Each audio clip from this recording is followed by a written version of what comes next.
हम देखते हैं मोंगोडीबी में प्रोजेक्शन क्या होता है। So I will try to explain with one scenario. Suppose आपके पास ये लिस्ट ऑफ मूवीज है और आप एक डैशबोर्ड बनाना चाहते हो, जहां पर आप डैशबोर्ड में पहले पेज पर name and generous only only name and generous data या इंफॉर्मेशन को दिखाना चाहते हो। सो आप अननेसेसरी जो दूसरा डेटा है हमारा, release date, producer, reviews, rating, इन डेटा पॉइंट्स को आप क्लाइंट पर नहीं भेजना चाहते हो, क्योंकि आपका रिस्पॉन्स जो हैवी हो जाएगा और आपकी जो रिस्पॉन्स नेटवर्क बैंडविड्थ कंज्यूम होंगे, इससे आपका रिक्वेस्ट रिस्पॉन्स टाइम स्लो हो जाएगा। तो आपको ये ध्यान रखना चाहिए कि आपको जब जो क्लाइंट को जिस इंफॉर्मेशन की जरूरत है, आप केवल वही इंफॉर्मेशन क्लाइंट को भेजें। हम अननेसेसरी इंफॉर्मेशन क्लाइंट को नहीं भेजना चाहिए हमें। सो उसके लिए मोंगोडीबी में एक बहुत अच्छा टेक्निक है जो कि जिसे हम प्रोजेक्शन बोलते हैं। सपोज देखिए, ये हमारे पास लिस्ट ऑफ मूवीज है जिसमें name, genres, ID, release date, producer, reviews and rating है।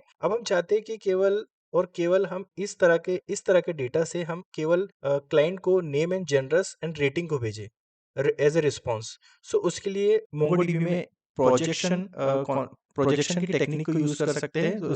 सो देखते हैं। सो इसके लिए हम यहाँ पर मोंगो शेल पर जाएंगे और सबसे पहले हम डॉक्यूमेंट का स्ट्रक्चर चेक करेंगे। सो लिखेंगे db.movies.find1। देखिए डॉक्यूमेंट का हमारे पास स्ट्रक्चर इस तरह से है। अब यदि हमें प्रोजेक्शन का यूज करना है तो सबसे पहले यदि कोई भी कंडीशन देना है तो कंडीशन का पहले हम यूज कर सकते हैं। जैसे db डॉट, इसके लिए हम स्क्रीन को क्लियर कर लेते हैं, cls। db.movies.find। सो पहला जो ऑब्जेक्ट जाता है वो कंडीशन का जाता है। यहाँ से इस ऑब्जेक्ट के थ्रू आप डेटा को फिल्टर आउट कर सकते हैं। यहाँ पर हम लिख सकते हैं जनरस, हॉरर एंड प्रोजेक्शन। यहाँ पर दे सकते हैं। प्रोजेक्शन का मतलब ये है कि आप सेकंड पैरामीटर आपको एज ए ऑब्जेक्ट पास करने पड़ेगा और उस ऑब्जेक्ट के अंदर आप कीज को डिफाइन कर सकते हैं। सो आपको जो कीज को रिस्पॉन्स में भेजना है तो आप उस की को 1 से डिनोट कर लीजिए। आपको नेम भेजना है एंड जनरस भेजना है रिटर्न में, तो 1 से डिफाइन कीजिए एंड रेटिंग मुझे रिस्पॉन्स में देना है तो 1। यदि कोई की को हमें एक्सपोज नहीं करना है, उसे दिखाना नहीं है, तो वहां पर आप 0 पास कर सकते हो। सो हमें कभी भी या तो वन वन के थ्रू डेटा को फिल्टर आउट करना चाहिए, मतलब 1 के थ्रू या तो 0 के थ्रू।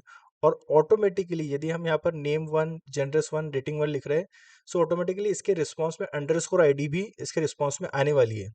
सो देखिए, जिस तरह से यहाँ पर पहला पैरामीटर फिल्टर आउट हुआ कि जनरस हॉरर मुझे चाहिए और इसके जो रिस्पॉन्स है उसमें केवल नेम, जनरस एंड रेटिंग चाहिए, जबकि इसका फुल रिस्पॉन्स अगर आप देखें तो इस तरह से है।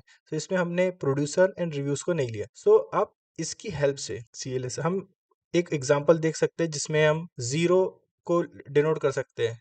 यहाँ पर यदि मैं इसको रिमूव कर दूं और मैं यहाँ पर सिंपली लिखूं रिव्यूज 0। सो रिव्यूज को छोड़कर पूरे के पूरे एलिमेंट्स हमारे पास आना चाहिए। तो या तो आप 0 से प्रोजेक्शन को फिल्टर आउट कर सकते हैं, प्रोजेक्शंस कीज को, या तो 1 से फिल्टर आउट कर सकते हो।